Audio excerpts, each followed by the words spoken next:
ഇന്ന് രാവിലെ കൊല്ലം കൊട്ടാരക്കരയിൽ നിന്ന് നമ്മളെയൊക്കെ വളരെ വേദനിപ്പിക്കുന്ന ഞെട്ടിക്കുന്ന ഒരു വാർത്തയായിരുന്നു വന്നത്. രാവിലെ സ്കൂളിലേക്കും മറ്റു കാര്യങ്ങൾക്കുമൊക്കെയായി വീട്ടിൽ നിന്ന് പുറത്തിറങ്ങിയ സാധാരണക്കാരായ 3 മനുഷ്യജീവനുകളാണ് ടിപ്പർ ലോറി പാഞ്ഞു കയറി ഇന്ന് നഷ്ടപ്പെട്ടത്. ആ അപകടവുമായി ബന്ധപ്പെട്ട് വളരെ ഗുരുതരമായ ചില വിവരങ്ങൾ പുറത്തേക്ക് വരികയാണ്. കൊല്ലം നീലേശ്വരത്ത് അപകടമുണ്ടാക്കിയ ടിപ്പർ പതിവായി നിയമം ലംഘിക്കുന്ന വണ്ടി. 2024 മുതൽ ഈ വാഹനം ഫിറ്റ്നസ് ഇല്ലാതെ ഓടിയതിന്റെ തെളിവുകൾ മാതൃഭൂമി ന്യൂസിന് ലഭിച്ചു. ഫിറ്റ്നസ് പുതുക്കിയത് 2 മാസം മുൻപ് ഏപ്രിൽ 2-ന് മാത്രമാണ്. ഫിറ്റ്നസ് ഇല്ലാതെയാണ് വാഹനം ഓടുന്നതെന്ന് അറിഞ്ഞിട്ടും മോട്ടോർ വാഹന വകുപ്പും പോലീസും നടപടിയെടുത്തില്ല. ഫിറ്റ്നസ് നൽകിയപ്പോഴും മോട്ടോർ വാഹന വകുപ്പിന് ഗുരുതര വീഴ്ചയുണ്ടായി. GPS സംവിധാനം കൃത്യമായി പ്രവർത്തിക്കുന്നുണ്ടോ എന്ന് പരിശോധിക്കാതെയാണ് വാഹനത്തിന് ഫിറ്റ്നസ് നൽകിയത്. വിവരങ്ങളുമായി AK സ്റ്റെഫിൻ തിരുവനന്തപുരത്ത് നിന്ന്. സ്റ്റെഫിൻ, ഒരു അപകടം ഉണ്ടാകുമ്പോൾ നമ്മൾ ഇതൊക്കെ പരിശോധിക്കുന്നുണ്ട്. ഈ വാഹനം എങ്ങനെയാണ് ഓടിയത്, വാഹനത്തിന്റെ രേഖകൾ എന്തൊക്കെയാണെന്ന്. ഇത് അപകടം നടക്കാത്തപ്പോൾ പരിശോധിക്കേണ്ടത് മോട്ടോർ വാഹന വകുപ്പാണ്. പക്ഷെ ആ തരം പരിശോധന ഒന്നും നടന്നിട്ടില്ല. നടന്നപ്പോഴും ഗുരുതര വീഴ്ച ഉണ്ടായി എന്നല്ലേ മനസ്സിലാവുന്നത്?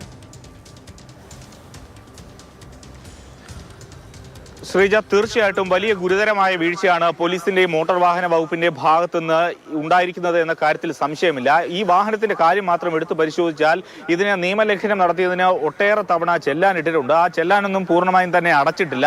ഒപ്പം എടുത്തു പറയേണ്ടത് കാലപ്പഴക്കമുണ്ടായ ഒരു വാഹനമാണ്. ആ വാഹനത്തിൽ നേരത്തെ തന്നെ ആ സ്ഥലത്ത് സംഭവം നടന്ന സമയത്ത് തന്നെ പരിശോധിക്കുമ്പോൾ മനസ്സിലാക്കാൻ കഴിയുന്നത് അതിന്റെ ടയർ അത്ര ഗുണനിലവാരമുള്ളതല്ല, അല്ലെങ്കിൽ ആ വാഹനവുമായി ബന്ധപ്പെട്ട് ഒട്ടേറെ പ്രശ്നങ്ങളുണ്ട്.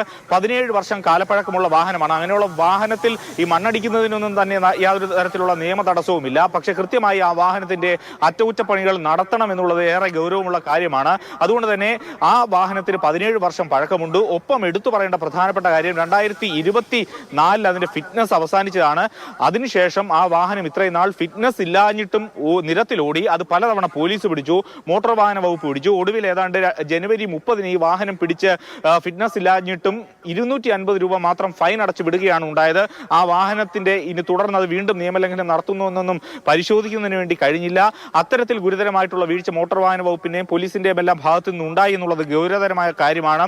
ഒപ്പം തന്നെ ആ ചെല്ലാനൊക്കെ എടുത്ത് വിശദമായി തന്നെ പരിശോധിച്ചു കഴിഞ്ഞാൽ പലപ്പോഴും ഈ വാഹനം പോലീസ് പിടിക്കുമ്പോൾ 250 രൂപയൊക്കെയാണ് ഫൈൻ ഇട്ട് തലയൂരുന്നത്. അതിൽ നിന്ന് തന്നെ ആ അത്രയും രൂപ നൽകി ആ ഒരു നിയമലംഘനത്തിൽ നിന്ന് ഒഴിവാകുമ്പോൾ തന്നെ അതിൽ നിന്ന് മനസ്സിലാക്കുന്നത് പോലീസിന്റെ ഭാഗത്തു നിന്നും ആ കൃത്യമായൊരു നടപടി ഉണ്ടായില്ല എന്നുള്ളതാണ്. പലപ്പോഴും മോട്ടോർ വാഹന വകുപ്പ് പിടിക്കുമ്പോൾ ഉയർന്ന തുകയാണ് ഈടാക്കിയിരിക്കുന്നത്. ഒപ്പം തന്നെ ഇത് റവന്യൂ റിക്കവറി ആയിട്ട് ഒരു ഘട്ടത്തിൽ ഏറ്റെടുക്കുമെന്ന ഘട്ടം വന്നപ്പോഴാണ് 2 മാസം മുമ്പ് ഇതിന്റെ ഫിറ്റ്നസ് ടാക്സ് അടച്ചുകൊണ്ട് പുതുക്കാൻ വേണ്ടി ഉടമ തയ്യാറായത് എന്നുള്ളതും ഗൗരവമായി എടുത്തു കാണണം. അതായത് ഈ അപകടം നടക്കുന്നതിന് ഏറെ നാൾ മുമ്പും ഇത്തരത്തിൽ ഫിറ്റ്നസ് ഒന്നുമില്ലാതെ ഇതുപോലെ ഈ വാഹനം ചീറിപ്പാഞ്ഞിട്ടുണ്ട് എന്നുള്ളതാണ് മനസ്സിലാക്കേണ്ടത്. അത് മോട്ടോർ വാഹന വകുപ്പിനെ പോലീസിന്റെയും എല്ലാം ഗുരുതര വീഴ്ചയാണ്, അല്ലെങ്കിൽ കൃത്യവിലോപമാണ്.